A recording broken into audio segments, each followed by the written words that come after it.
Ciao amici pizzettari, bentornati sul mio canale, io sono Marco, per chi ancora non mi conoscesse, Graziani Homemade Pizza. Questo canale parla di tutti quegli argomenti che girano intorno alla pizza. Troverai tutorial, guide e tanti video in cui ti condividerò esperienze e opinioni personali.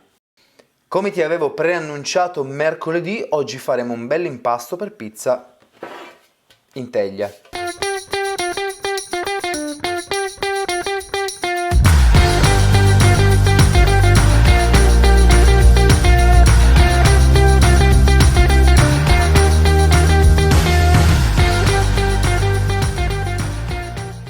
Ok ragazzi, voglio fare una piccola premessa. Per te che stai guardando e magari sei nuovo nel canale, la settimana scorsa ho fatto un video in cui spiegavo le 4 categorie di persone che si possono, identificare in pizzaioli principianti e pizzaioli un po' più esperti. Oggi partiamo appunto dalla prima categoria, per tutte quelle persone che impastano una volta ogni tanto, una volta al mese, ogni 6 mesi.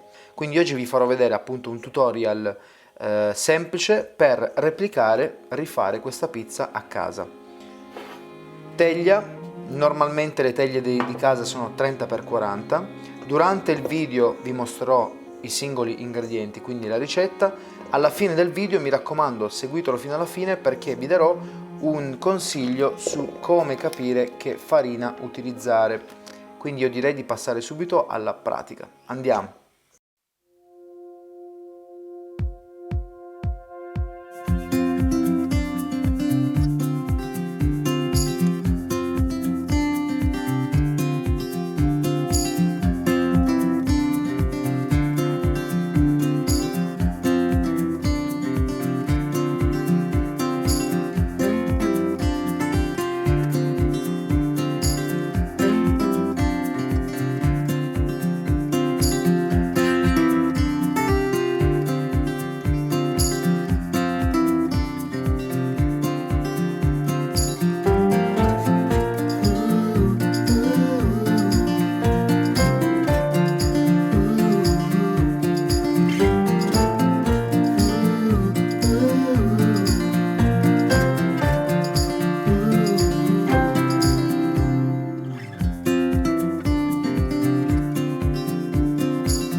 My eyes took me a second, but I realized that I'm still the same man I was yesterday. See, I made a promise to myself to make a change and better myself, but I don't feel any difference, and that's a shame. All I want is to be a better man.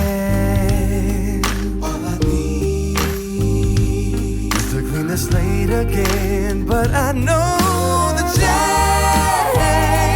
no, it don't come easy. Change, no, it don't come easy to me.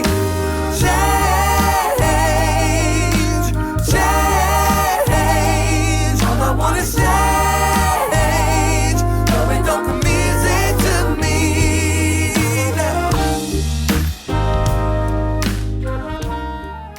Se è chiuso ermeticamente è decisamente molto meglio. Perché questo? Perché se voi lo lasciate aperto o comunque con infiltrazione di aria, si andrà a creare diciamo nella vostra parte superiore dell'impasto una specie di crosta. Questa crosta non va assolutamente bene, perché poi quando andrete ad allargare il vostro impasto, essendo duro, sopra tenderà a strapparsi e verrà una porcata. Quindi coprite sempre il vostro impasto in maniera ermetica. Se non avete un contenitore come questo, in caso proprio estremo, se avete il contenitore di prima, la bullo che sia, pellicola, o proprio a mali estremi un panno, uno straccio tipo questi qua, uno straccio così, lo mettete sotto l'acqua, lo bagnate per bene, lo strizzate un pochino e poi farete questo lavoro dove andrete a chiudere in maniera che il panno umido mantiene l'umidità. Un altro consiglio che vi do: se voi avete un contenitore rettangolare, la forma della pizza sarà già rettangolare e a mio parere sarà molto più veloce la stesura. Dovrete solo poi stenderla velocemente, prenderla la forma e via. Ok ragazzi, siamo tornati qui dopo le nostre ore di fermentazione. Come potete notare, il nostro impasto ovviamente si è allargato, come vi dicevo ha preso la forma rettangolare ed è cresciuto. A questo punto andiamo a spruzzare, io faccio così, spruzzo un po' di acqua in maniera che la pellicola, la carta da forno si attacchi per bene.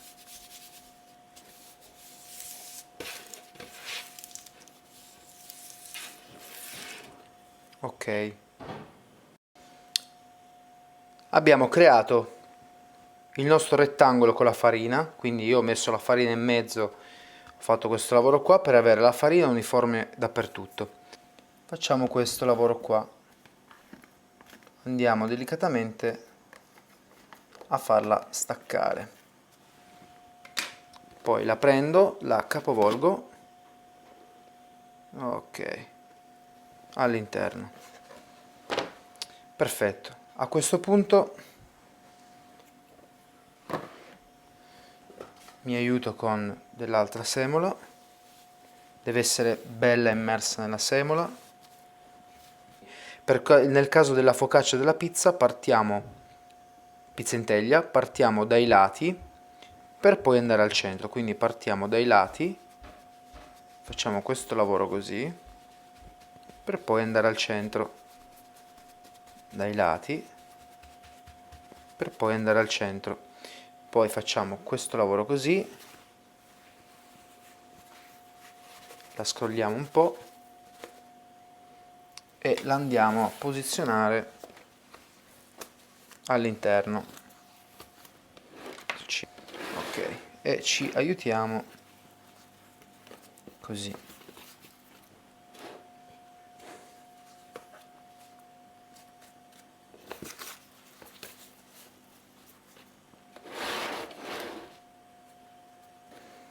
Ok, non stenderla troppo perché sennò, come me, vi rimane che, visto che l'ho fatta un po' più spessa, perché a me piace che sia un po' più spessa, se la allarghiamo troppo, poi quando la andiamo a inserire all'interno, rischiamo che si sovrappongono. Allora piano piano fate questo lavoro e la fate ritornare pari.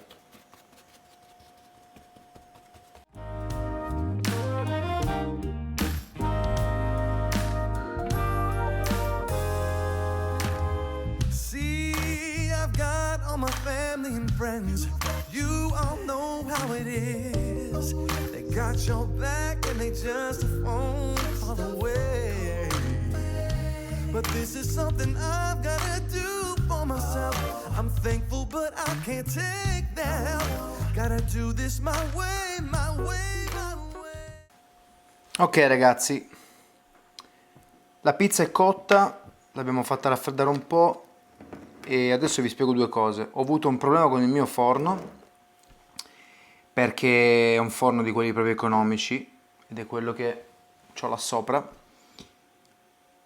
Ha cotto circa 170 gradi, 180, quindi è stata una cottura veramente molto lunga, però devo essere sincero, pensavo peggio, è rimasta morbida, la parte sotto si è cotta.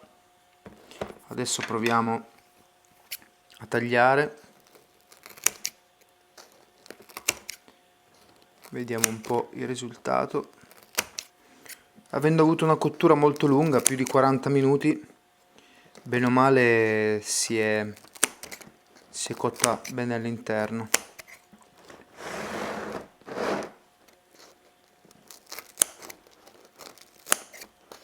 Quindi questo per farvi capire che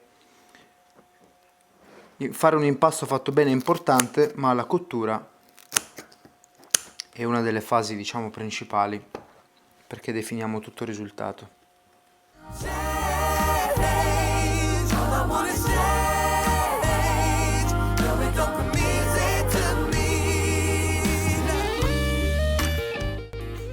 Come ti avevo annunciato all'inizio del video, ti do un semplice consiglio su capire quale farina comprare al supermercato. Stiamo parlando di farina 00 e il dato a cui tu devi portare attenzione sono le proteine. Trovi questo dato nella scheda nutrizionale, di solito al bordo del tuo pacchetto. In questo caso abbiamo 11,5 grammi di proteine per 100 grammi. È una farina debole, ma questo è un argomento che poi tratterò in futuro. Spero che questo video ti sia piaciuto, mi raccomando fammelo sapere con un bel commento qui sotto, non dimenticarti di mettere un bel mi piace, condividi con i tuoi amici ed iscriviti al canale cliccando la campanellina così da rimanere sempre aggiornato per i miei prossimi futuri video. Come ultima cosa ti ricordo che noi ci vediamo prestissimo con un altro video qui con me su YouTube. Marco, ciao!